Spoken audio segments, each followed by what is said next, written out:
नमस्कार, India times पर आप सभी का बहुत स्वागत है। मैं आपके साथ आदर्श तिवारी और इटावा कथाकांड से जुड़ी आपको सबसे बड़ी खबर बता देते हैं। इसमें अखिलेश यादव का एंगल निकलकर सामने आया है। अखिलेश यादव की सियासत को बहुत बुरा झटका लगा है। गगन यादव, जिसके इशारे पर कहीं ना कहीं जातियों के आधार पर साजिश भड़काने की कोशिश थी, उसके पत्ते खुल चुके हैं और इस पूरे मामले में अब तक 19 गिरफ्तारी हो चुकी है। योगी सरकार का डंडा चला है और योगी ने एक बार फिर से साफ कर दिया है कि इस पूरे मामले में किसी को भी बख्शा नहीं जाएगा। गगन यादव सियासी तूफान का चेहरा बन गया। एफआईआर दर्ज हुई। कथावाचक की चोटी काटी, जाति छिपाकर ब्राह्मण बनने का आरोप है। सपा बीजेपी आमने सामने आ गई। एक कहे एजेंट, दूसरा बताए सदस्य। योगी आदित्यनाथ सख्त हैं। एसएसपी को फटकार लगाई। पूरे जिले में अलर्ट जारी कर दिया गया। कथावाचक पर छेड़छाड़, फर्जी पहचान और धार्मिक धोखाधड़ी का केस भी दर्ज हुआ है।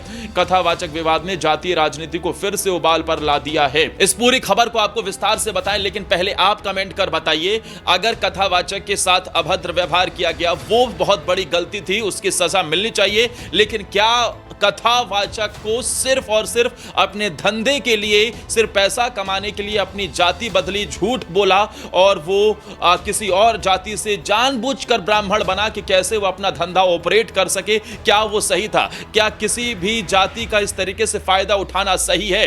कमेंट कर जरूर बताइए। और क्या कथावाचक के ऊपर भी सख्त कार्रवाई होनी चाहिए? अपनी राय दीजिए। अब आपको इस बड़ी खबर पर सबसे पहले अपडेट बता देते हैं। दांदरपुर गांव में इस वक्त देश की सियासत का सबसे संवेदनशील इलाका बन गया है।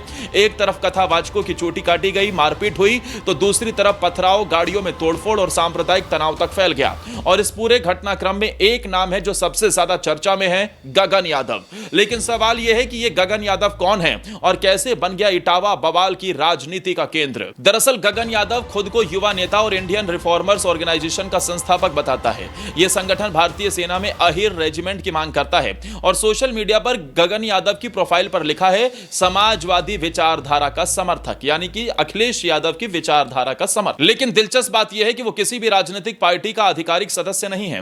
हालांकि अब बीजेपी कह रही है कि वो सपा से जुड़ा है और सपा कह रही है कि वो बीजेपी का एजेंट है। यानी गगन यादव, जो खुद को किसी पार्टी से नहीं जोड़ता है, वो अब दोनों पार्टियों की सियासत का हथियार बन गया है। अब जरा बात करते हैं 26 जून के उस बवाल की। गुरुवार को इटावा के दांदरपुर गांव में जब कथावाचक के समर्थन में यादव संगठनों और गगन यादव के समर्थक पहुंचे तो माहौल उग्र हो गया। पथराव, हंगामा, तोड़फोड़ और पुलिस पर हमला, सब कुछ हुआ। पुलिस ने तत्काल कार्रवाई करते हुए 19 उपद्रवियों को गिरफ्तार कर लिया। 13 गाड़ियां सीज की गई और पूरे इलाके को पुलिस छावनी में बदला गया।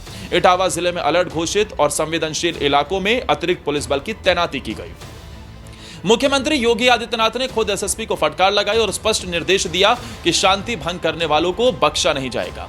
अब बात उस मुद्दे की जिससे यह पूरा मामला शुरू हुआ। 21 जून 2025 को कथावाचक मुकुटमणि यादव और संत कुमार यादव पर आरोप लगा कि उन्होंने अपनी जाति छिपाकर खुद को ब्राह्मण बताकर भागवत कथा कराई। कहानी यही नहीं रुकी।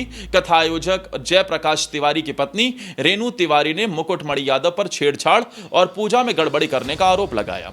इतना ही नहीं, कथावाचकों पर फर्जी आधार कार्ड, धार्मिक भावनाएं आहत करने और पहचान छिपाने जैसे गंभीर आरोप लगे। इसके बाद गांव में 4 युवक, आशीष, उत्तम, प्रथम उर्फ मोनू और निक्की, कथावाचकों की चोटी काटने और मारपीट के आरोप में गिरफ्तार किए गए। लेकिन दिलचस्प बात यह है कि कथावाचकों के खिलाफ भी एफआईआर दर्ज हुई। यानी एक तरफ कथावाचकों पर छेड़छाड़ और धोखाधड़ी का आरोप, दूसरी तरफ गांव वालों पर हिंसा और अपमान का केस।